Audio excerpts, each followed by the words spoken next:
Karibu, naitwa Celestine the Creator na leo nataka tuongelee kitu kimoja, gharama za kufuata ndoto yako. Siku moja kuna mtu alikuwa ananiambia kwamba kuna gharama ambazo utakutana nazo katika kufuata ndoto yote ile. Kwa hiyo kufuata ndoto sio kitu rahisi kama watu wengi wanavyojua au wanavyoona. Kimwona mtu amefanikiwa anajua ile ilikuwa dakika 2, kwa sababu watu wengi wanakutana na mtu tayari wakati ameshaanza kuonekana au ameshaanza kukua mkubwa, anajulikana sana na watu wengi wanaanza kumfahamu. Kwa hiyo nitakwambia gharama za kufuata ndoto yako. Tutaanza namba 1. Kwanza kufuata ndoto yako kuna maumivu ya kukataliwa. Hicho ni jambo la kwanza ambalo utakutana nalo wakati unaanza kufuata ndoto lako. Kubali kabisa kwamba kuna watu watakukataa. Hata ufanye nini, watu watakukataa. Lakini wengine pia watakudharau. Watakuona kwamba hufai, kwa sababu tayari kuna watu ambao wanawajua wao na washawapenda. Kwa hiyo watakuona kama wewe unataka kuongeza ile kujiongezea fulani nafasi fulani, kwamba watakuona ustahili. Kwa hiyo ni maumivu yanayokuja utapoamua kufuata ndoto yako. Kuna siku moja nilikuwa namsikiliza Ben Paul, mwanamuziki wa Bongo Flava, anasema na kipindi Diamond aliwaalika kwenye show yake, lakini ilipofika tu nafasi ya Diamond watu walianza kumtupia viti, wengine visa, wengine sijui ni kama kuna watu ambao walijiandaa ile kumharibia show yake. Anasema Ben Paul mpaka leo anapomwona Diamond katika ukubwa ule, anasema haamini katika macho yake. Anasema ni kweli anastahili, kwa sababu ni mengi amepitia. Maumivu kama hayo watu wanakutupia. Anasema kuna mmoja alitupia kiti kama kingeweza kumpata anaweza hata akaumia vibaya. Kwa hiyo hivyo ni vitu ambavyo unakutana navyo. Jiandae, kuna matusi, watu wanakutukana, hujui uyafanya chochote kile. Watu wanataka kulinganisha na fulani. Kwa hiyo jiandae, kuna kukataliwa na kuna kudharauliwa pia. Lakini namba 2, kuvunjika. Utapoanza kufuata ndoto yako kuna mahusiano ambayo yatavunjika kabisa. Kuna wengine yatavunjika, au kuna wengine yataharibika kipindi fulani, au kuna mtu utamuona kabadilika kusupport kwa kitu chochote kile. Kwa mfano Barack Obama, rais wa Marekani, anasema kabisa kwamba alipoanza kufuata ndoto yake ya urais, hata mke wake kuna muda alikuwa muamini, lakini sababu alijua yeye ndoto yake aliendelea. Anasema alipomwambia alikataa, alimwambia acha hayo mambo ya kwenda kuchukua fomu ya urais. Hujachoka kutukana watu na watu? Akasema hapana, mimi nitafanya kitu kwa sababu mimi ndio mwenye hiyo ndoto. Na alikazana. Kwa hiyo kuna mahusiano fulani yanaweza yakavunjika unapotangaza ndoto yako. Kwa mfano tumwangalie pia Yusufu katika Biblia. Alipotangaza kwamba yeye ana ndoto ya kuja kuwa waziri mkuu, anajiona kwamba yeye ni mkubwa, kwa ndugu zake walianza kumchukia. Sumu iliwaingia ndugu zake, kamaona kama analinga, anajiona kwamba yeye ni mkubwa fulani, hawakumsupport zaidi, wakaenda wakampiga, wakataka kumuua, lakini baadaye wakasema wakamuuza kama mtumwa huko.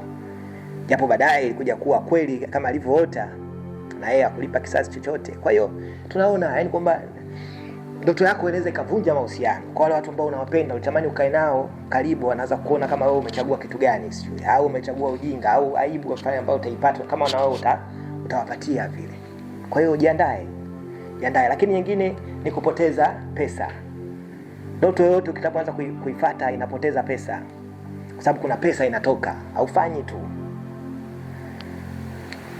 Nilikuwa namwangalia Elon Musk, tajiri namba 1 sasa wa dunia. Alipofeli ile nilia kurusha rocket imelipuka, hajafanikiwa. Aliwekeza karibu dola za Kimarekani milioni 100. Amekaa chini, machozi yanamtoka, analia. Ukimwangalia unagundua kwamba ndoto kuna maumivu ya kupoteza pesa zako umeweka muda mrefu, unafanya kazi, unafanya ile, unakuja unapoteza. Kwa hiyo analeta maumivu. Kwa hiyo jiandae pia kupoteza pesa. Watu wanasema tulimwambia huyu akajifanya hela zake zote anapeleka shambani, akajifanya pesa zake sio anawekeza kwenye nini. Kuna maumivu ambayo utapata, lakini usijali, endelea kufuata ndoto zako.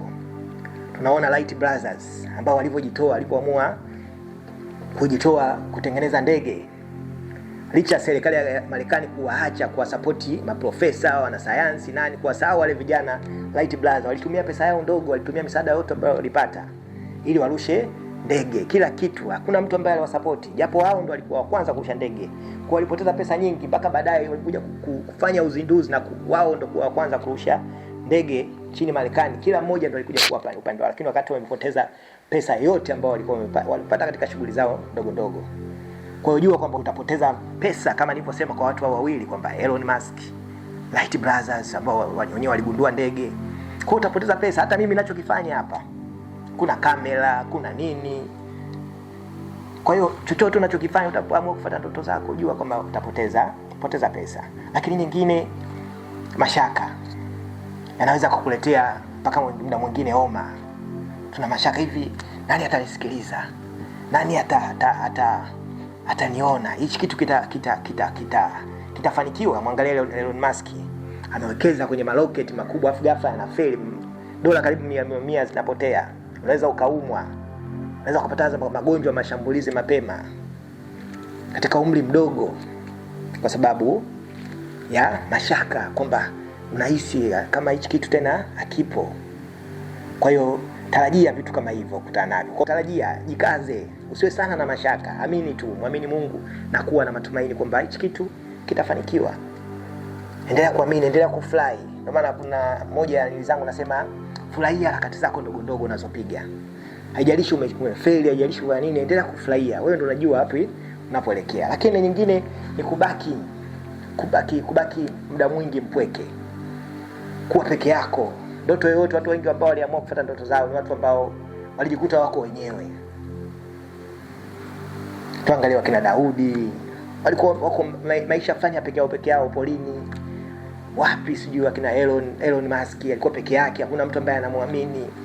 Tuangalie Wright brothers, tumwangalie Thomas Edison. Kwa hiyo ndoto ina gharama ya kuacha kuwa peke yako unafanya jambo. Sababu kuna watu wengine katikati wataondoka na utabaki mwenyewe. Usipopambana unaenda kukua na wewe ndoto yako. Naitwa Celestine the Creator. Kwa hiyo jiandae, jipange. Unapoamua kufuata ndoto yako, jipange kwenye kila kitu. Pia tanguliza maombi. Weka imani kwamba mimi naamini hiki kitu siku moja kitakubalika na watu watanisikiliza. Kitafanikiwa kama wagunduzi wengi walivyofanya. Ukiona kina Elon Musk, kina Thomas Edison ambao waligundua balbu. Naitwa Celestine the Creator. Karibu.